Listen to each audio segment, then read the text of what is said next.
찬 경계선 환자와의 역전이를 다루는 것과 관련해서 앞선 논의에서 강조한 내용은 담아내기의 역할과 해석의 유예였다. 치료자의 해석이 조기에 이루어질 경우 그런 해석은 치료자가 다른 사람과 똑같은 존재, 환자를 공격하거나 환자에게 피해를 입히고자 하는 가해자, 존재임을 환자에게 확인시켜주는 결과를 낳을 것이다. 치료자는 환자의 투사물을 처리함으로써 환자와의 상호작용에서 나타날 역전이에 대한 어느 정도는 미리 이해하고 있어야 한다. 또한 해석이 효과적이려면 치료자가 분석적 공간에 대한 감각을 회복하는 데 필요한 자기 치유 작업을 수행할 수 있어야 한다. 그런 다음 치료자는 분석적 공간처럼 해석이 의미 있는 결과를 가져올 수 있는 공간으로 환자가 진입할 때까지 기다려야 한다. 여기 우선 분석적 공간 얘기, 그리고 해석 이야기, 그리고 기다림에 대한 얘기들이 나왔는데 이 부분을 여러분들이 이해한 것을 각자의 언어로 좀 잠깐 서로 표현하는 시간 갖으면 좋겠어요.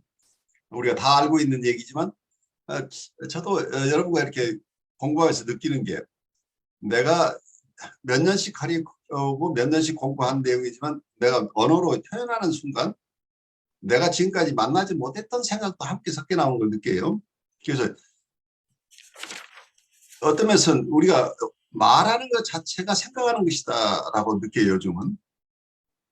그래서 우리가 말을 하지 않고 있다고 하는 것은 내가 생각이 발전하지 않고 있다고 또 얘기할 수도 있어요. 그래서 여러분 가급적이면 서로 디스커션을 통해서 우리 안에 이미 내 것으로 돼 있는 것이 내가 실제로 내가 그걸 살아내는 과정이 언어로 표현하는 게 아니고, 그리고 꼭 새로운 것을 우리가 얻는다고 할 수는 없지만 우리가 이미 내 무의식이 통찰하고 있지만 의식화하지 못하는 것들이 이야기하는 속에서 자유현상을 통해서 튀어나오는 게 우리가 말하기가 아닌가 싶어요. 그래서 말하기는 참 중요한 것 같아요. 버벌라이제이션이라는 것 자체가 병리적인 분들이 그 병리적인 상태로서 벗어나는데 버벌라이제이션이 굉장히 중요하기도 하지만 발달적인 측면에서 우리가 가진 잠재성들이 현실화될 리얼라이제이션이라고 할까요? 액츄얼라이제이션이라고 할까요?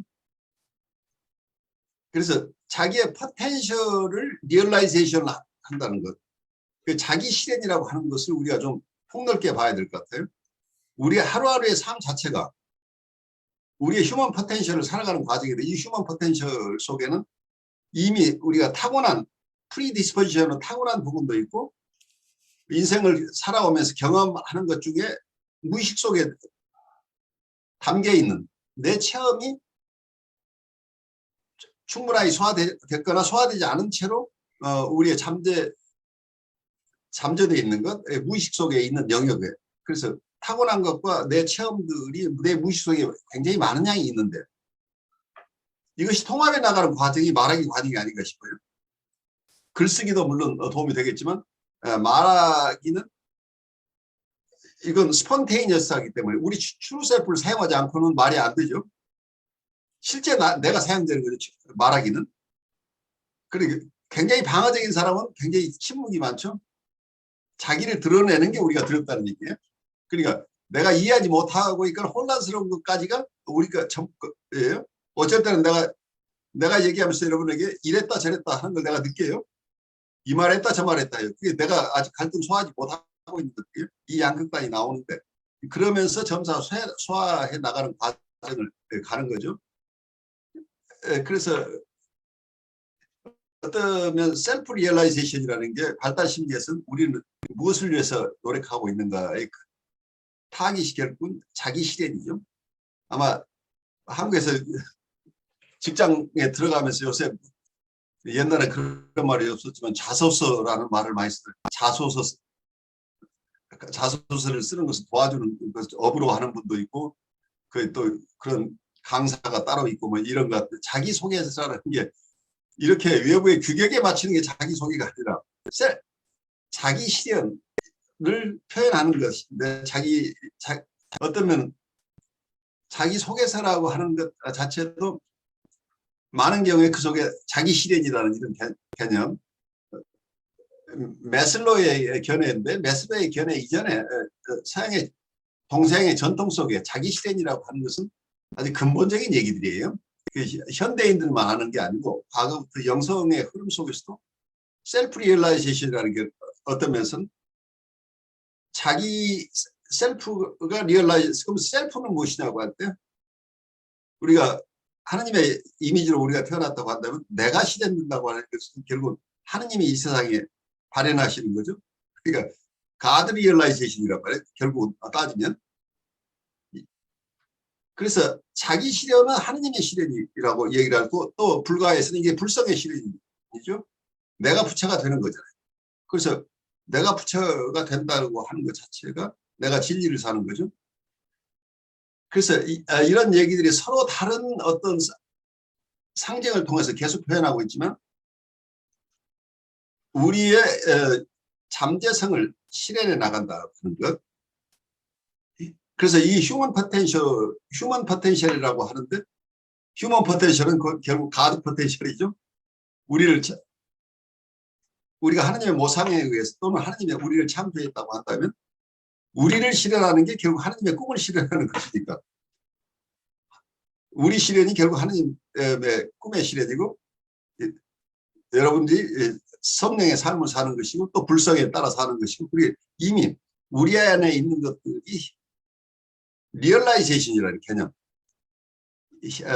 혹은 액츄얼라이제이션이라는 개념을 심리학자들이 그냥 창안한 것처럼 생각을 하는데 그게 아니고 오랜 전통 속에서 끊임없이 동서양의 영성 라인이나 심적인 라인에서 추구해왔던 것들이 현대에 와서 그런 용어로 사용되고 있을 뿐이에요. 그래서 이러한 셀프 리얼라이제이션이라고 하는 개념이 어떤 결과로서 내가 그렇게 되는 게 아니고 제가 봐서는 이게 프로세스라는 거죠. 우리가 매일매일 살아가는 과정 속에서 우리의 포텐셜을 우리가 살아냄으로써 그래 우리의 모습 자체가 어쩌면 여러분이 하나님의 모습을 닮은 모습으로 사는 것이고 부처님의 본성을 사는 것이고 우리를 뭐라고 표현을 하건 우리가 가지고 있는 잠재성을 실현하는 것이다. 휴먼 포텐셜 무브먼트가 어떤 서양의 1960년대 이후에 있어 오는데 휴먼 포텐셜을 산다는 의미를 현대에 와서는 가급적 과학적인 얘기처럼 하기 위해서 영성과는 관계없는 얘기처럼 이렇게 심리적인 무브먼트 정도로 이렇게 생각을 하고 있는데 깊은 의미에서는 결국 영성 라인과 만나서 나오는 얘기들이 것으로 보여요. 그래서 우리가 우리를 실현한다는 것은 무슨 준비 과정을 거쳐서 마지막에 이루어지는 것이 아니고 우리가 매일매일의 삶 자체가 셀프 리얼라이제이션이고 셀프 액츄얼라이제이션이라는 걸 우리가 이해를 하는 게 중요하지 않느냐. 그래서 저는 이 과정이 어떻게 보면 우리 순례의 길이라고 필그림이라고 하는 것이 우리의 평생의 과정 이 프로세스 자체가 우리의 모습을 원래의 모습을 살아가는 것이죠. 우리한테 잠재되어 있는 모습을 발현해 나가는 과정이죠. 근데 그런 식으로 저 사람도 이해하려고 참 애쓰고 있어요. 쉽지 않아요. 잘 납득이 안 될 때도 있고 힘든데 저 사람들은 이제 이런 얘기를 여러분이 나누는 것 여러분들도 자유현상을 통해서 우리가 지금 이 교재에서 하는 얘기를 너무 정신 분석적으로 좁혀서만 생각하지 말고 우리 삶 전체로 이렇게 폭넓혀서 조금 이해를 했으면 좋겠어요. 여러분 생각을 잠깐 나누죠. 뭐 저부터 잠깐 말씀드리면 이 단락을 읽으면서 저한테 많이 들어왔던 이 단어가 뭐냐면 자기에 대한 치유이고 또 기다림하고 해석이라는 단어인데 특별히 뭐 다른 목사님들이 아니라 제 자신이 목사로서의 어떤 입장을 보고 정체성이나 이런 제 자신의 어떤 리얼 아이덴티티를 봤을 때 어떤 이 셀프 리플렉션이나 이런 부분들에 대해서 끊임없이 이 부분을 보고 또 다른 데 슈퍼비전이나 이런 것을 통해서 내 자신을 바라보는 어떤 이런 훈련이 없으면 항상 느끼는 거지만 어떤 저의 생각과 아집이나 여러 가지들이 앞서서 상대방을 해석하고 판단하려고 하는 것들이 너무 많아지는 것 같습니다. 그러다 보니까 이것이 마치 이제 뭐 지식인양 아니면 뭐 조금 내공이 쌓인 것처럼 그렇게 하다 보니 그게 자연스럽게 또 자기 기만이 되는 것 있을 수도 있고 그런 것도 느꼈고 또 그러다 보니까 굉장히 또 교만해진다는 그런 생각도 많이 들고요. 이제 그러면서 한 가지 이제 나타나는 제 자신에게 나타나는 게 뭐냐면 이 조급함이라는 게 또 생기는 것 같더라고요.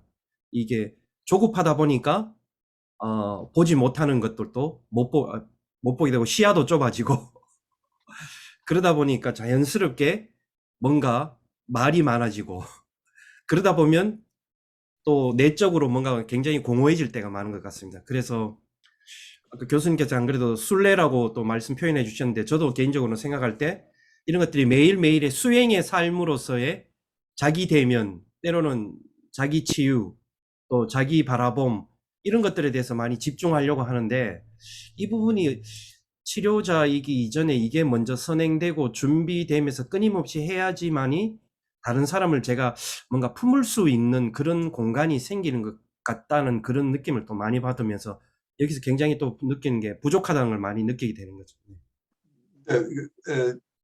목사님 굉장히 공감이 가는 얘기인데 부족함이 있다고 하는 부분이 건강하게 소화하는 건 좋은데 끊임없이 셀프 어택으로 가면 큰 사고가 나요. 사실은 우리가 모든 것을 알 수는 없어요. 우리 스스로가 신비체이기 때문에 우리가 모르는 게 당연해요.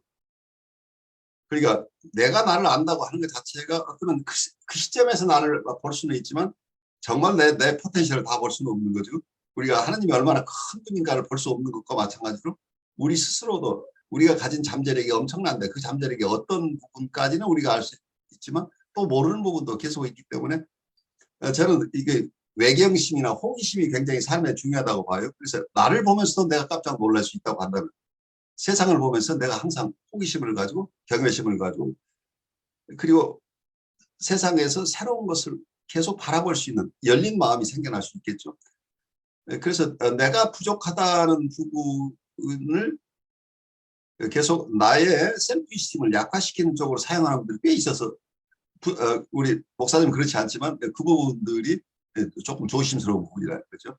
부족한 부분은 당연하다고 우리가 받아들이고 거기서 새로운 것을 보는 거기서 오는 어떤 충만함을 오히려 더 귀하게 생각해야 되지 않을까 싶어요.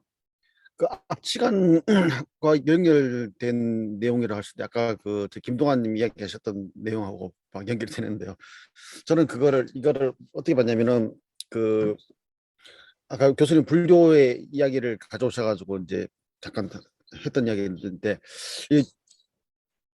그 기독교에서 이제 축도의 마지막 부분이 성령의 교통하심이라는 말, 우리 목사님도 다 알고 계시는데 성령의 교통하심이라는데 그 교통이 펠로우십이거든요. 영어로 보면은. 네. 네.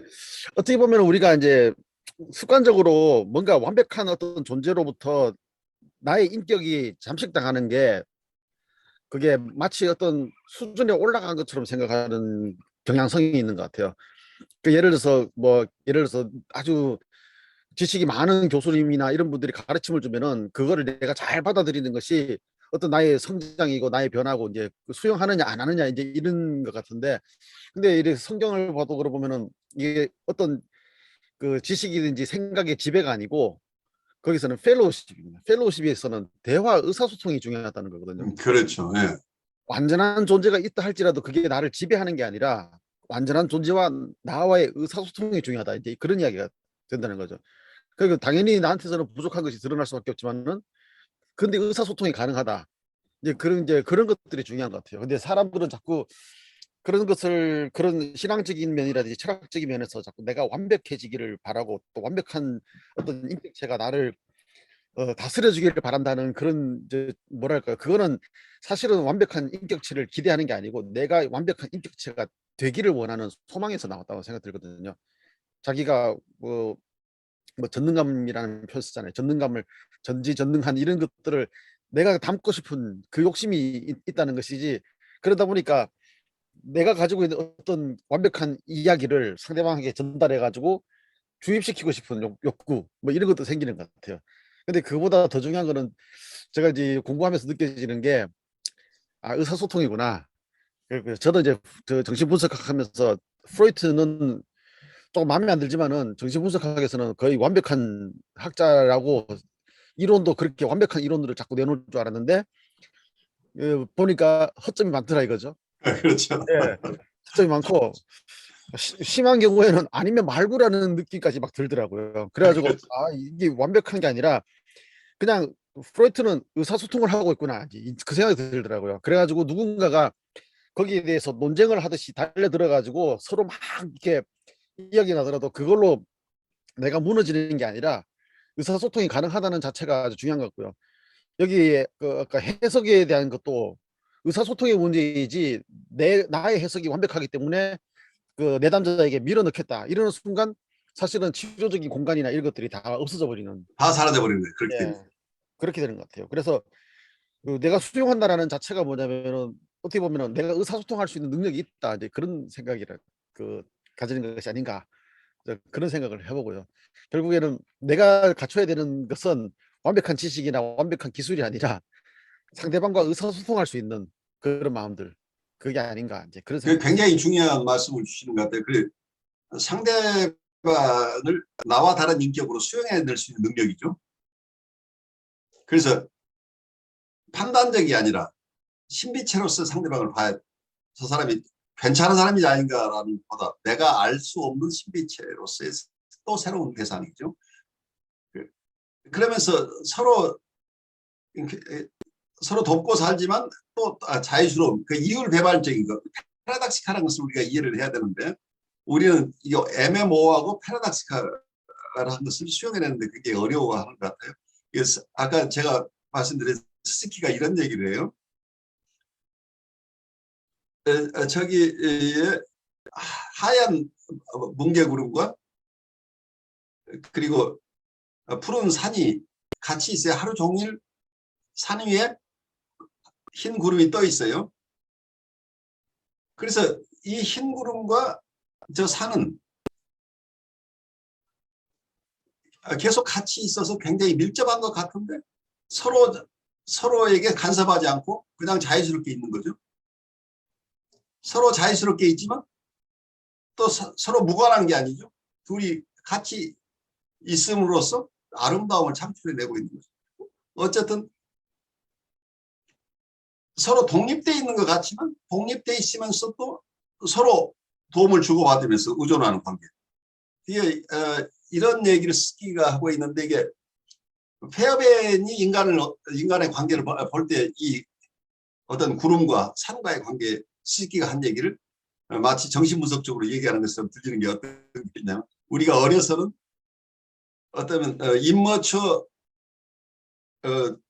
디펜던시 그러니까 미성숙한 의존성으로 사는데 아이와 엄마 간에는 아직은 성숙하지 않은 의존성으로 그래서 심바이오티가 서로 계속 아이는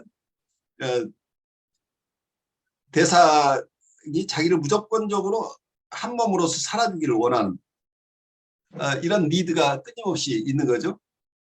그래서 여기서는 디펜던시 자체가 유아적인 디펜던시 상태에 있는데 여기서 성장한다고 분리개별화가 일어나면서 나 독립해서 인디펜던트한 인격으로 살아갈 수 있어.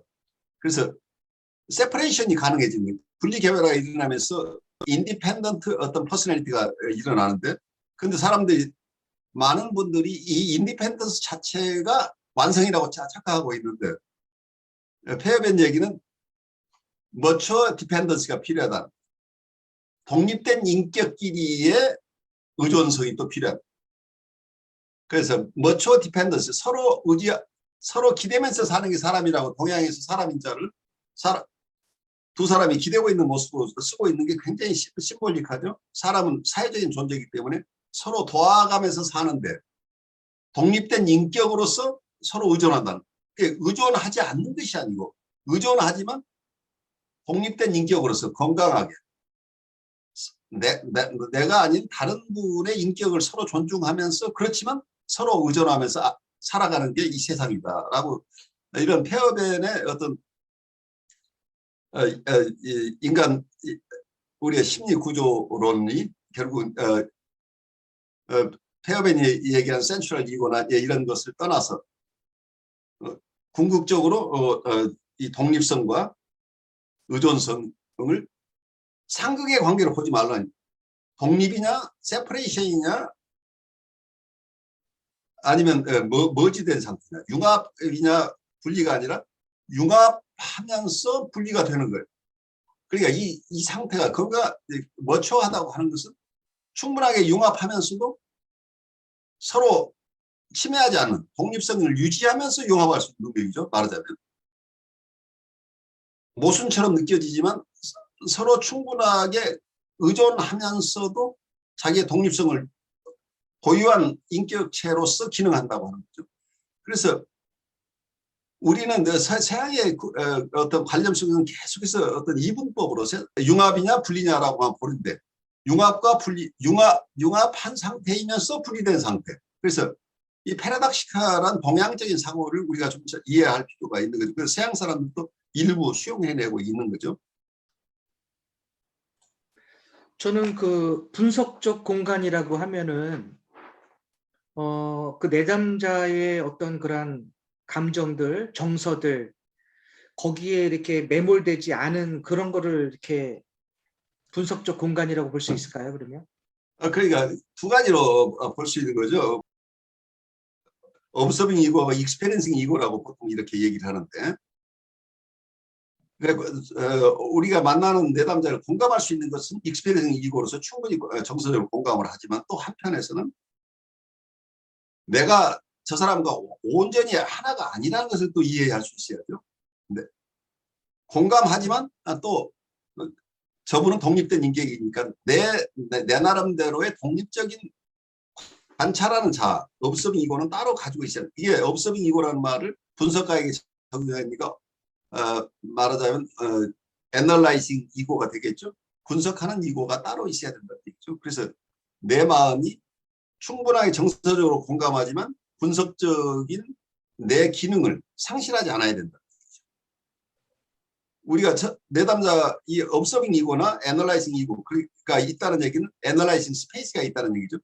분석적인 공간, 나름대로의 분석적인 분석적인 공간이라고 하는 것은 어쩌면 분석의 환경은 트랜스퍼런스에 의해서 작업이 진행되고 있기 때문에 트랜스퍼런스라고 하는 것은 결국은 판타지죠. 내가 환상 속에 작업하고 있다는 걸 이해해야 되죠. 이 가상세계라는 걸 이해를 해야죠. 저분의 정서는 내가 충분히 공감하지만 이게 리얼리티하고는 또 다를 수도 있다고 하는 것을 우리가 이해하고 있어야죠. 복합적인 기능을 우리가 할 수 있어야 됩니다. 멀티태스킹이라고 보시면 돼요. 요즘은 컴퓨터가 나오니까 멀티태스킹이 얼마나 가능해졌는지 옛날에는 멀티태스킹이라는 말을 처음 퍼스널 컴퓨터가 나올 때 윈도우가 나오면서 그때 멀티태스킹이라는 것이 체험되기 시작했어요. 그 이전에는 명령어를 줘야 어떤 컴퓨터가 움직였어요. 동시에 두 가지 일을 못했는데 윈도우 스크린이 발명되면서 그때 이게 뭐가 다른가 했더니 이 워드 프로세싱을 하면서 잠깐 스프레드시트도 또 다른 화면에서 띄워서 작업할 수 있는 여러 개 작업을 동시에 할 수 있는 현대인들의 지금 삶의 모습들이 일어나고 있는 게 분석가가 이 멀티태스킹 가능해 현대인들이 동시에 여러 가지 것을 수행하는 것처럼 내담자에게 충분히 정서적으로 공감하지만 이분의 정서가 어디에서 오고 있고 그리고 내가 느끼는 이 역전이는 어떤 것인지를 또 한쪽에서는 살필 수 있는 능력, 분석적인 능력도 함께 가지고 있어야 된다. 이 얘기를 설명하고 있는 것으로 보여요. 그것을 우리가 분석적 공간이다. 공간이라고 이렇게 볼 수 있다는 거죠. 네, 애널라이징 스페이스를 우리가 가지고 있어야 돼. 근데 이게 지나치게 동시가 일어나는 경우를 보면 오버 아이덴티피케이션이 일어나면 내담자의 것이 다 맞아요. 무조건. 그러니까 어떤 경우는 많은 분들이 자기의 환경에 있던 부모 대상이 얼마나 침해적이었는가의 얘기를 계속 하다 보면 이 상담자가 거기에 똑같이 돼가지고 그 부모에 대해서 엄청난 공격성이 막 자기한테 역전이가 일어나요. 그런데 이 역전이가 내담자의 내적 대상이 나한테 옮겨왔다는 것을 우리가 이해하지 못하면 우리가 바로 이것을 컨테인하지 않고 행동할 가능성이 있어요. 그럼 어떤 분은 그 내담자 같이 온 부모를 만나자마자 부모한테 어떻게 애를 키우셨어요? 라고 그렇게 얘기는 하지만 여기에서 느껴지는 분노, 이 어그레션을 부모에게 부모 상담 과정에서 이게 컨테인하지 않고 사용돼 버릴 가능성이 있는 거죠. 근데 실제 이 부모가 그렇게만 이 아이에게 치매적으로만 평생 이렇게 부모 역할을 했다고 한다면 이 아이를 이 상담까지 데려오지도 않았겠죠.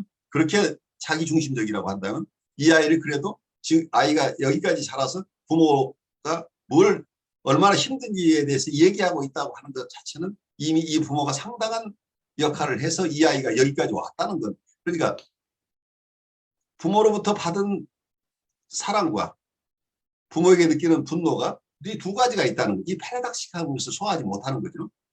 그래서 아까 제가 말씀드렸듯이 분리냐 융합이냐 독립이냐 종속이냐 이런 이분법적으로만 볼 부분이 아니라는 거죠. 그 사랑과 미움을 우리는 동시에 가지고 있는 것을, 그러니까 사랑과 미움이 같이 있다고 하는 것은 우리 마음에 갈등 구조가 형성이 되어 있는 거죠. 그래서 이 갈등을 없애겠다고 하는 게 아니라 우리가 상담에서는 이 갈등을 있는 그대로 소화해낼 수 있는 능력을 가지는 사람을 겸허하는 거예요. 갈등 자체는 불가피한 것인데 우리가 그림자를 없애겠다고 한다면 그림자가 생기는 발광체를 없애야 되죠. 태양을 없애면 그림자가 없어지죠. 그래서 그림자를 없애기 위해서 태양을 없앨 것이냐. 태양과 그림자는 같이 있다는 것을 우리가 이해를 해야 돼요. 그림자가 아무리 싫어도 그림자는 내가 태양을 필요로 하느라 있는 것이다. 이걸 전체적으로 볼 수 있는, 그래서 내가 좋아하는 부분과 내가 불편한 부분이 같이 있다고 하는 것을, 그 동일한 대상이 가지고 있다는 것을 통합적으로 이해하는 능력, 그러면 그 대상에 대한 무조건적인 공격성만 일어나는 게 아니고 그 공격성을 조절할 수 있는 힘도, 충동 조절도 가능해진다. 왜냐하면 내가 지금 미워하는 저 대상이 사실은 나를 지금까지 키워온 대상이라는 것, 고마운 대상이라는 것까지 같이 있기 때문에 리비도와 어그레션이 쪼개지면 큰일이 난다. 이 두 가지가 함께 있어야 된다는 거죠. 그것을 받아들일 수 있는 힘이 어쩌면 성숙한 인격이죠.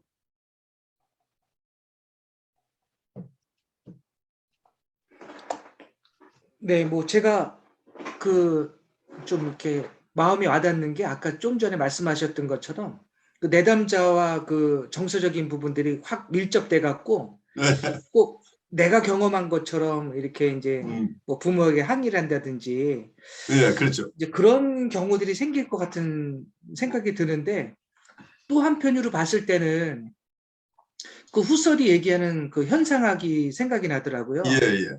그러니까 제 그 주관적 인식이 그 객관적 대상을 바라볼 때 내가 갖고 있는 주관이 거기에 들어가니까 내 것이 들어가는 거거든요. 그렇죠. 이제 그렇게 본다면은 그 내담자가 경험하는 것들이 다 다른데 그것을 내가 경험한 것처럼 막 감정이입하고 그래서 이제 그런 어떤 행동화가 나타나지 않을까. 좀 저 성향이 좀 약간 그런 것 같은 느낌이 확 오더라고요. 그 예. 말씀 들으면서. 그래갖고 이런 부분들이 이게 조심해야겠구나. 그래서 그 말씀을 들으면서 이제 이 파트가 이제 해석의 역할인데 진짜 그 전번에 말씀하신 것처럼 그 이모셔널한 그 이런 어떤 해석이 있어야 되고 그런 어떤 또 뭐 그 언어적인 부분들, 언어적인 해석도 있어야 되는 것 같고, 전번에 그 컴버그 말씀하시면서 컴버그는 해석을 할 때 어떤 것은 좀 그런 해석은 좀 안 한다는 얘기를 좀 들은 것 같은데 기억이 지금 잘 나진 않네요. 그게 혹시 정서적 해석을 안 한다 그랬나요? 정서적 해석을 한다 그랬나요?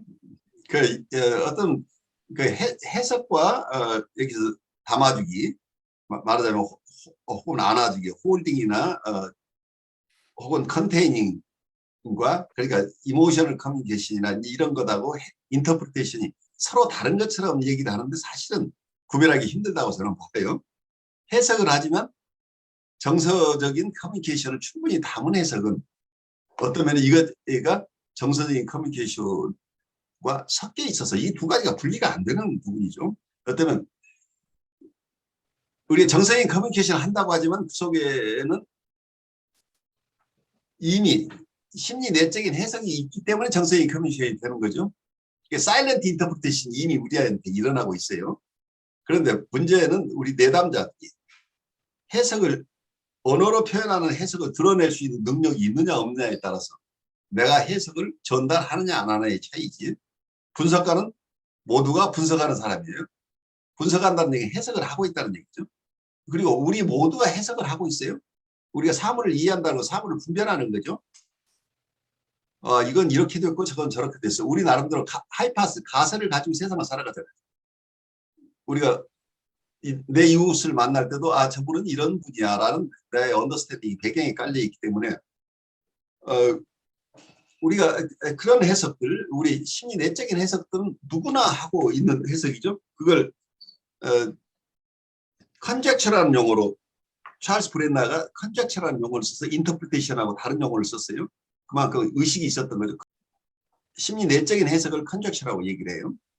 그래서 이 컨젝처라는 말과 인터프리테이션을 둘 다 해석이라고 얘기를 하면 사람들이 그래서 여기서 혼란이 와요. 언어에 의한 혼란이에요. 우리말을 이 컨젝처나 인터프리테이션이나 둘 다 해석이라고 밖에 해석할 수 없어요. 하나는 내적 해석이고 심리 내적인 해석인데 심리 내적인 해석을 기반으로 그것을 언어로 표현해서 전달을 하는 것까지 가는 경우에는 인터프리테이션이라고 얘기를 하는데 어떤 분은 이 컨젝처라는 부분도 인터프리테이션이라고 쓰고 있기 때문에 말이 말로써 다양하게 쓰이고 있어서 이걸 듣는 사람들은 우리 해석을 해야 된다잖아. 근데 해석은 상대방에게 전달하기 위한 것으로만 해석을 가져가 버리면 자기가 지금 자기에게 오는 가설이 저 사람 내담자가 이 말을 들었을 때 어떻게 반응할 것인가, 이분이 소화할 수 있는 대상인지 아닌지를 구별하지 않고 자기에게 떠오르는 자기 나름대로의 언더스탠딩을 바로바로 전달하는 방식이 많이 일어나죠. 상담 초기에서 선생님 이러이러한 부분 같아요 라고 계속해서 우리가 해석하고 있는 모습이 일어날 수 있어요. 그래서 어느 학파에서 트레이닝을 받았거나 트레이닝이 충분하게 되신 분들은 해석을 하더라도 그 속에 이모셔널 컴포넌트를 함께 사용하기 때문에 해석과 담아내기가 다른 게 아니라 실제로는 같은 것이에요. 그러니까 현대정신 분석에서 내담자에게 전달하는 해석은 거의 안 해요. 거의 안 하지만 이분에게 이모셔널 커뮤니케이션을 하고 있는 이모셔널 커뮤니케이션은 이분에게 어떨 때는 공감해주는 모습으로 어떨 때는 이분이 들어서 기분 좋은 이고 신타니간 조이닝도 하지만 어떨 때는 이고 디스타니간 이분에게 이분이 화날 만한 내용을 가지고 공감을 해 조이닝을 하거나 이런 개입들을 하는데 이 개입들은 내가 어떤 개입을 한다고 하는 것 속에는 이미 인터널하게 내적인 해석을 하고 있다는 얘기죠.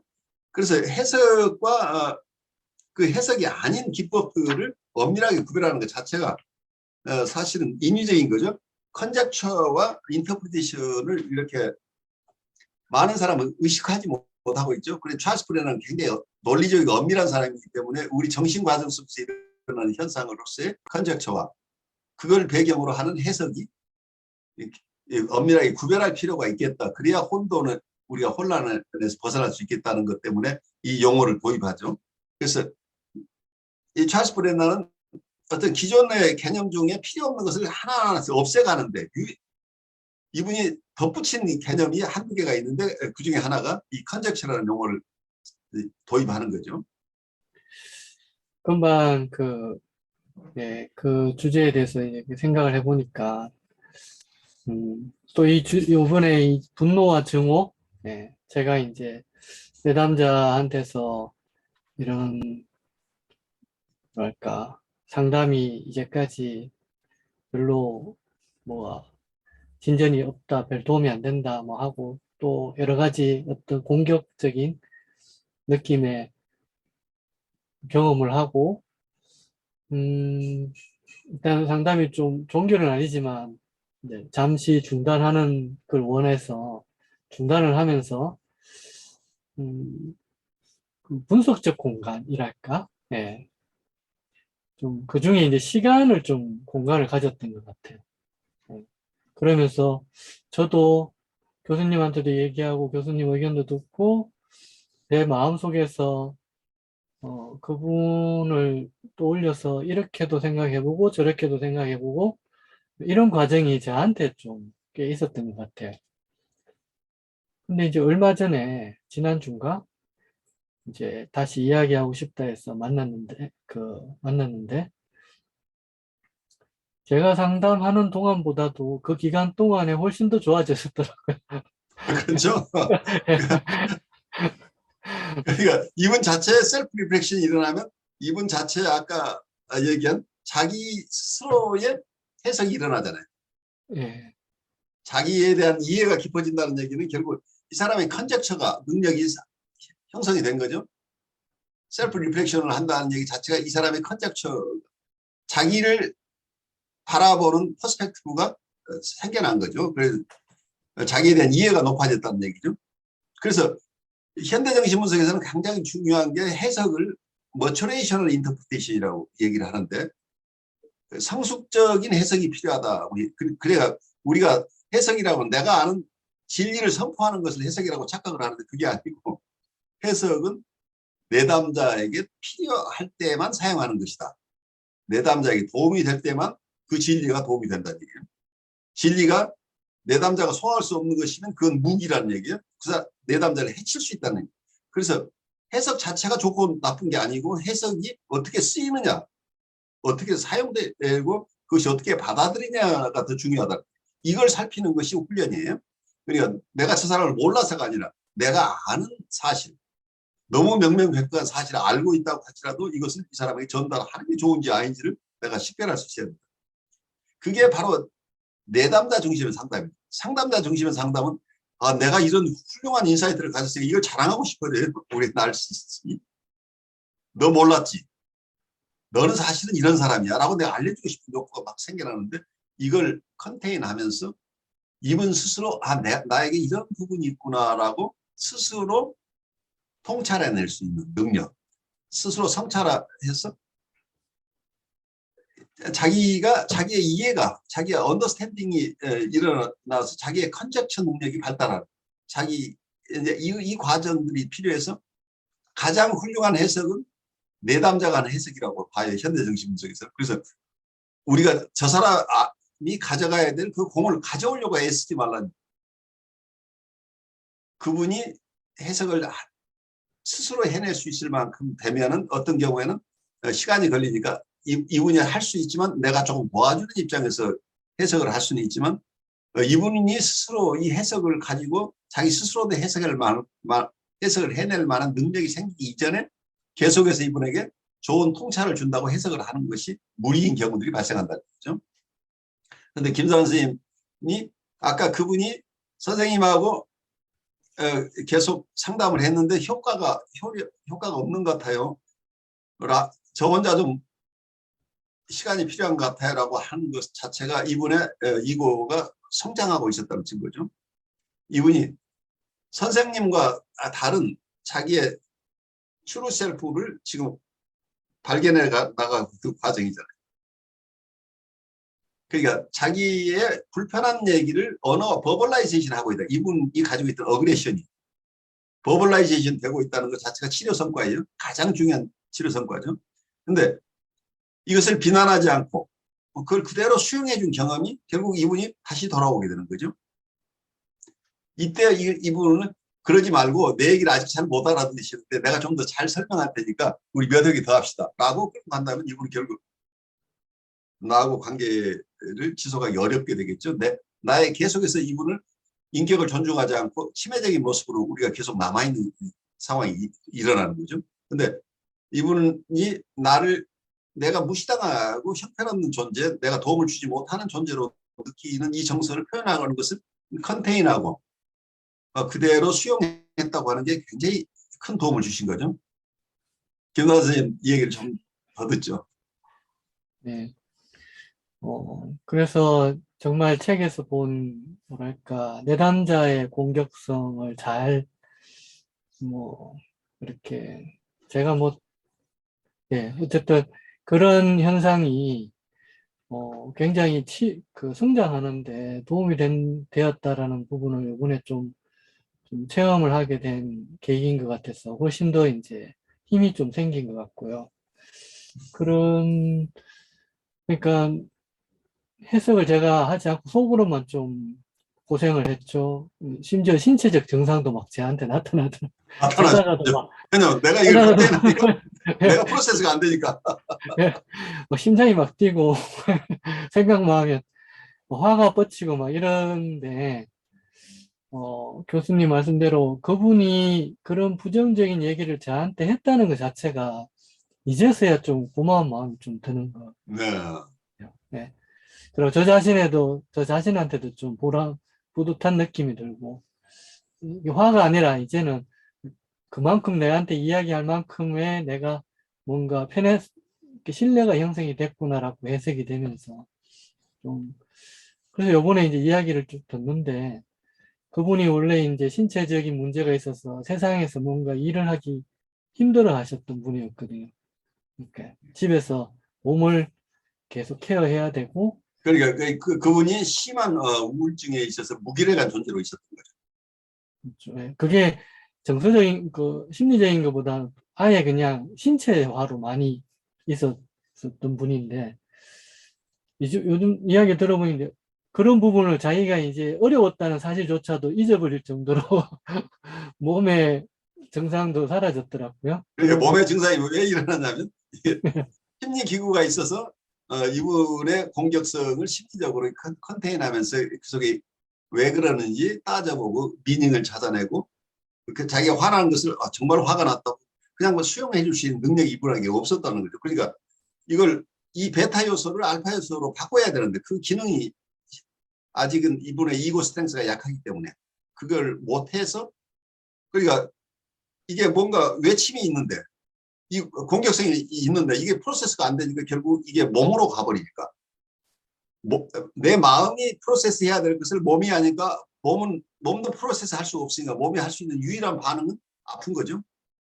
그래서 계속 몸이 아픈 거죠. 이게 심리 내적으로 불편함을 자기가 가져와서 불편하다 하고 이걸 프로세싱 하기 시작하면 몸이 안 아파진다는 거죠. 묘한 거죠. 그게 네, 심리 참 기구가 작동하기 시작한다는 게. 신기하더라고요. 그러면서 이제 세상에 사회에 적극적으로 나가서 누굴 만나고 컨택해서 자기가 하고 싶었던 일들을 뭔가 행동으로 뭔가 이렇게 실현하고 있고 그걸 신나게 이제 저한테 이야기를 하더라고요. 그 부분이 이분의 아까 얘기한 트루 셀프가 자기를 있는 모습 그대로 살아내기 시작하는 거예요. 그 자기의 휴먼 포텐셜을 실현하는 과정이죠. 셀프 리얼라이제이션이 일어나고 있으니까 트루 셀프가 사용되는 경우에 우리 가장 쉽게 우리가 식별하는 방법, 이 사람의 삶 자체가 활기가 생기고 즐거워하는 그 플레서가 있어야 된다는 얘기죠. 자기의 그래티피케이션이 생겨나요. 자기가 원하는 자기 모습대로 살아갈 때 사람은 신명이 나는, 우리말로 신명이 난다고 그러죠. 그 에너지가 있다는 얘기예요. 신명이 나면 기쁘잖아요. 기쁘고 에너지가 있는 상태. 근데 이분은 그 과거의 상태는 자기의 트루 셀프를 살아낸 게 아니에요. 뭔지 모르지만 자기를 있는 그대로 수용해주지 않는 환경에서 자기 트루 셀프가 발현될 수 없었어요. 그런데 우리 김도환 선생님한테 선생님이 형편없어요. 선생님 아무리 애써봐야 아무 소용없잖아요. 라고 자기 공격을 드러내는데도 보복하지 않고 수용해 준다는 게 상담자가 살아남는다는 얘기예요. 상담자가 살아남아야만 이분들은 안심해요. 내가 심리 내적으로 공격하고 하더라도 사람들이 죽는 게 아니구나. 라는 새로운 체험이죠. 대상이 그렇게 자기가 무언가를 표현한다고 해서 그것을 데미지를 받아서 상처받고 그래서 기능을 못하도록 이렇게 되지 않고 그걸 다 자기가 하는 프로세스를 못하는데 선생님은 프로세스에서 그걸 다 그것 때문에 큰 사고가 나지 않는다는 것을 이해하게 되면 자기 스스로도 그것을 선생님처럼 해낼 수 있는 힘이 생겨난다. 그래서 자기의 베타 요소를 알파 요소로 바꿔내는 힘이 있으니까 그때부터는 자기가 하고 싶은 것을 해도 괜찮은 세상을 만나는 거잖아요. 그래서 신명나는 삶을 시작한다는 거예요. 이게 상담자로서의 가장 큰 보람이죠. 이분이 셀프 리얼라이제이션을 시작한다고 하는 게 내가 이분을 가장 잘 도와드리는 거죠. 당신은 이렇게 살라고 내가 지시해서 사는 사람은 이분에게는 아무 도움이 안 돼요. 이분 스스로가 하고 싶은 것을 하면서 거기서 힘을 얻고 그리고 즐겁게 살아가는 체험을 하기 시작하면 이분의 퍼스널리티, 인격 구조가 크게 변모하는 거죠.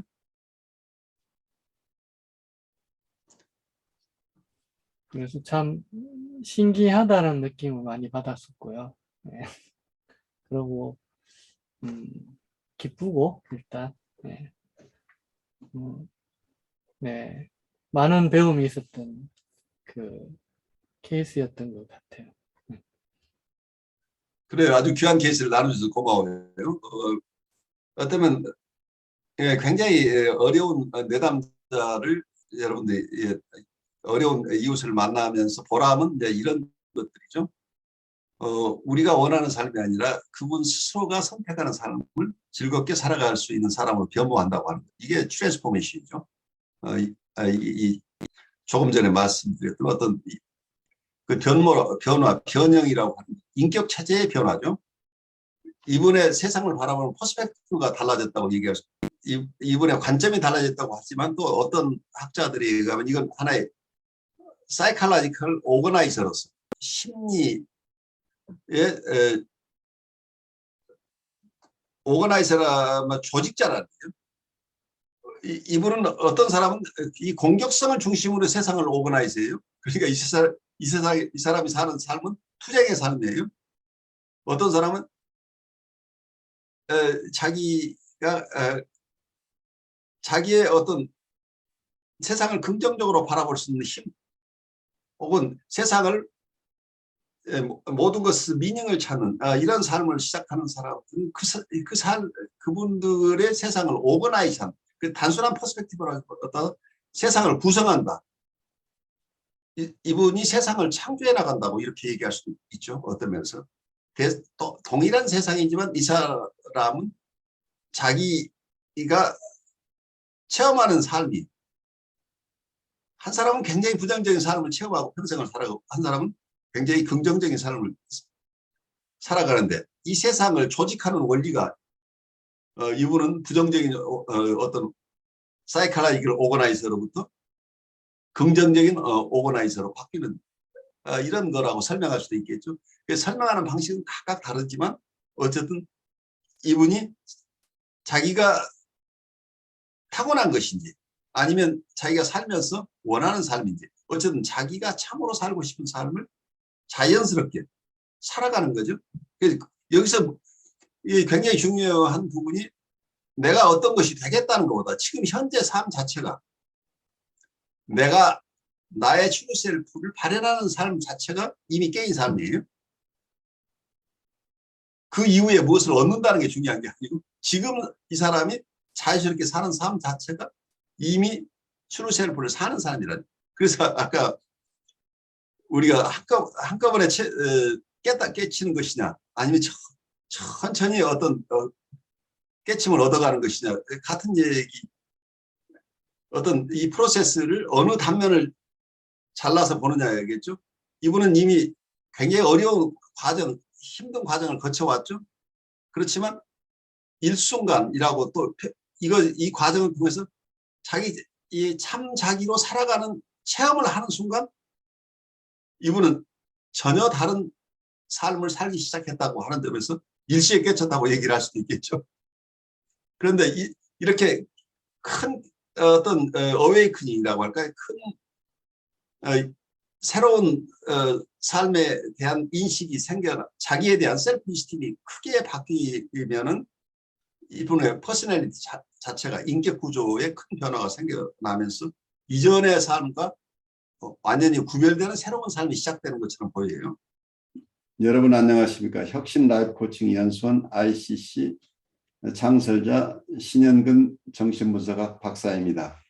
제가 이번에 클래스 EU 클래스 마켓에 저의 이 영상 강의를 개설하였습니다. 이번에 처음 개설한 강의는 정신분석적 인간 이해 과목입니다. 제가 하는 강의 내용을 여러분께서 잘 아실 수 있도록 이 과목의 소개 영상과 첫 번째 강의 정신분석학의 정의와 두 가지 기본적 가설을 주제로 한 강의 영상을 여러분께 소개합니다. 이 두 개의 영상을 보시고 더 관심 있으신 분들은 직접 제 클래스 사이트로 들어가셔서 클래스에서 어떤 것이 진행되는지 검토하시고 여러분 주위에 있는 분에게도 제 강의가 있음을 알려주시면 고맙겠습니다. 여러분 감사합니다.